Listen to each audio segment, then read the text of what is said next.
kita panjatkan kehadirat Allah Subhanahu wa Ta'ala, karena atas berkat dan rahmat-Nya lah kita masih diberi kesehatan dan kesempatan untuk menyelesaikan tugas ini. Perkenalkan, kami dari kelompok 3 yang beranggotakan 13 orang, yakni saya sendiri Rita sebagai moderator, Nurdiana, Nurul Hikmah, Ihwani Fatah, Isra Diwati, Syamsinar, Siti Agung Reski, Srinda Rahayu, Sulaiman, Muhammad Asgaf Jasman, dan Akmal Bahri dan juga Syarul Ramadan. Pada kesempatan kali ini, kami akan memaparkan materi terkait pembelajaran STEAM. Baiklah, selamat menyaksikan paparan materi dari kami. Sejarah STM. Istilah STEM muncul pada awal tahun 2000-an di Amerika Serikat. Pertama kali dikenal dengan istilah SMART yang kemudian diganti menjadi STEM. Hal ini bermula dari pertemuan sains di mana beberapa pengajar sedang menyusun kurikulum berbasis sains dan mereka menyusun ulang kata SMART menjadi STEM. STEM adalah kurikulum yang mendidik mahasiswa dalam 4 bidang studi: sains, teknologi, teknik, dan matematika. Saat ini STEM telah berkembang jauh dalam cakupan dan pilihan bidang studi dibanding pada awal mula dikembangkannya STEM. Pengertian. Pembelajaran STEM adalah sebuah pendekatan pembelajaran terpadu yang mendorong siswa untuk berpikir lebih luas tentang masalah-masalah yang terjadi di dunia nyata. Pendekatan pembelajaran berbasis STEM memberikan pengalaman belajar kepada siswa-siswa sains, teknologi, teknik, seni, dan matematika memiliki keterkaitan. Hal ini menjadikan siswa lebih kaya dalam kaitannya untuk memecahkan suatu masalah yang dihadapinya. Selanjutnya, ciri-ciri dari STEM. Yang pertama, adanya pengetahuan sains, yaitu pembahasan mengenai hukum-hukum serta konsep yang berlaku di alam. Yang kedua, pengetahuan teknologi, yaitu berkaitan dengan keterampilan pada suatu sistem untuk mengatur keseluruhan masyarakat dan organisasi.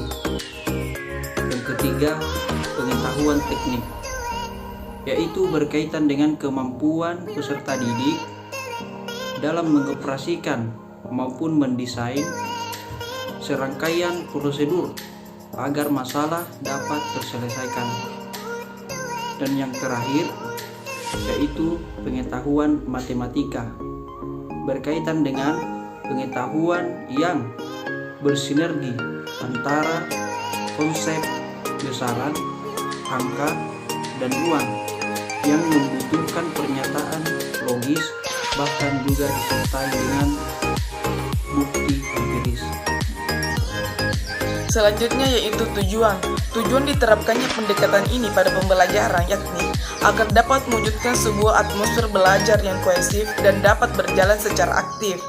Selain itu, tujuan lainnya yaitu pendekatan STEM sangat cocok dan sempurna jika diterapkan pada pembelajaran jenjang sekolah menengah, sebab beberapa subjek pembelajarannya sudah mulai memasuki berbagai kebutuhan akan pengetahuan yang kompleks.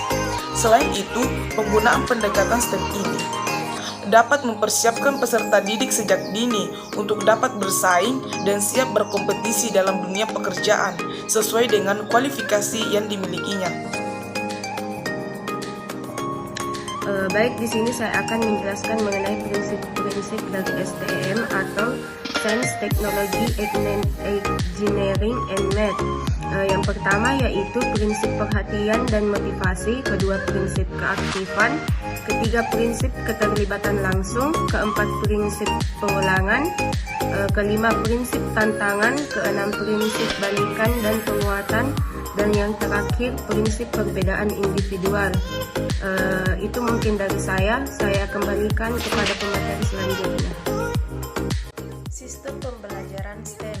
STEM berdasarkan disiplin ilmu yang menjadi sandaran STEM NRC 2014 menjabarkan bahwa Yang pertama, sains adalah kegiatan yang melibatkan pemahaman dan penerapan tentang fenomena alam dan keadaan perilaku sosial menggunakan metodologi sistematis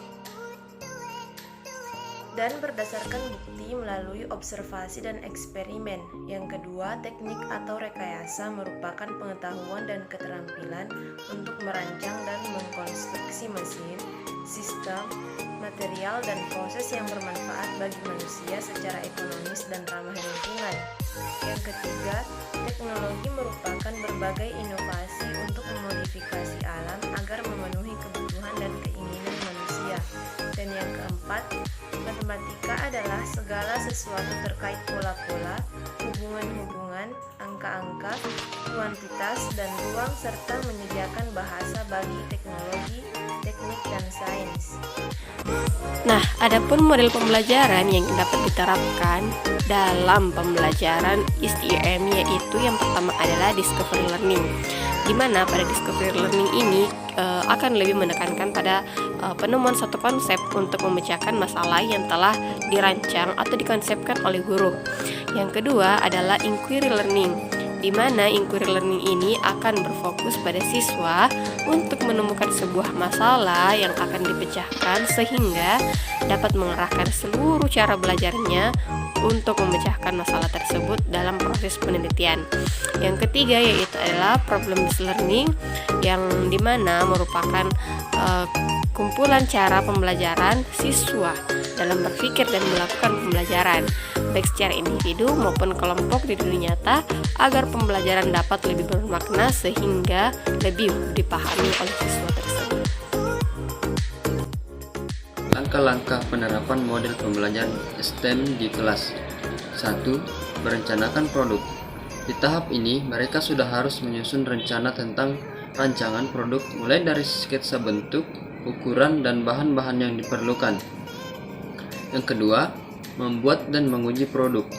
Di tahap akhir, pastikan siswa berhasil membuat produk sesuai dengan rancangan yang ada. Setelah itu, lakukan uji coba produk berdasarkan kriteria dan batasan yang sudah ditentukan sebelumnya. Baik, selanjutnya yaitu keuntungan pendekatan STEM. Yang pertama, dunia pendidikan tidak terpisah dengan dunia nyata karena STEM menawarkan sebuah pembelajaran yang dekat dengan kehidupan sehari-hari semua peserta didik. Yang kedua, pembelajaran akan lebih terasa menyenangkan dan bermanfaat bagi siswa.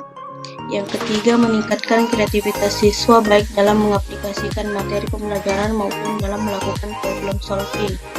Dan yang keempat, siswa dapat memahami lebih baik bagaimana sains, teknologi, engineering, art, and math bekerja dalam membuat hidup menjadi lebih mudah dan lebih baik. Selanjutnya, contoh aktivitas STEM di sekolah. Yang pertama, menampilkan data berupa grafik dan tabel mengenai macam-macam film kegemaran siswa dalam suatu kelas.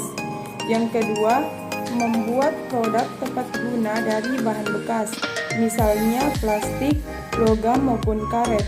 Yang ketiga, menyusun strategi pengolahan limbah lokal agar tidak mencemari lingkungan. Yang keempat, mengukur tingkat pH air di sungai, sumur maupun sumber air lainnya di lingkungan sekitar. Kesimpulan, berdasarkan paparan penjelasan di atas, pendidikan STEM adalah suatu pembelajaran secara terintegrasi antara sains, teknologi, teknik, dan matematika untuk mengembangkan kreativitas siswa melalui proses pemecahan masalah dalam kehidupan sehari-hari.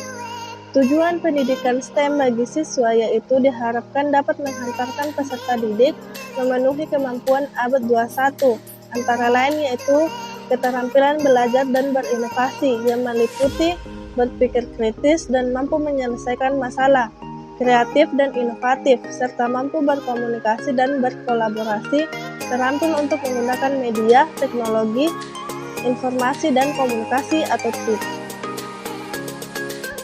Lanjutan dari kesimpulan tersebut, yaitu kemampuan untuk menjalani kehidupan dan karir meliputi kemampuan beradaptasi, luas, berinisiatif, mampu mengembangkan diri, memiliki kemampuan sosial dan budaya, produktif, dapat dipercaya, memiliki jiwa kepemimpinan, dan tanggung jawab.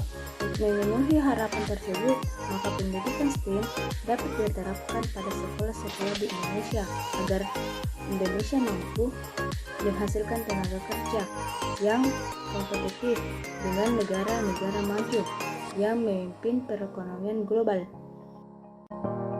Nah, itulah tadi pemaparan materi dari kelompok 3 terkait pembelajaran STEAM, Sains, Teknologi, Engineering, and Math. Demikianlah, wabillahi taufiq wal hidayah. Wassalamualaikum warahmatullahi wabarakatuh.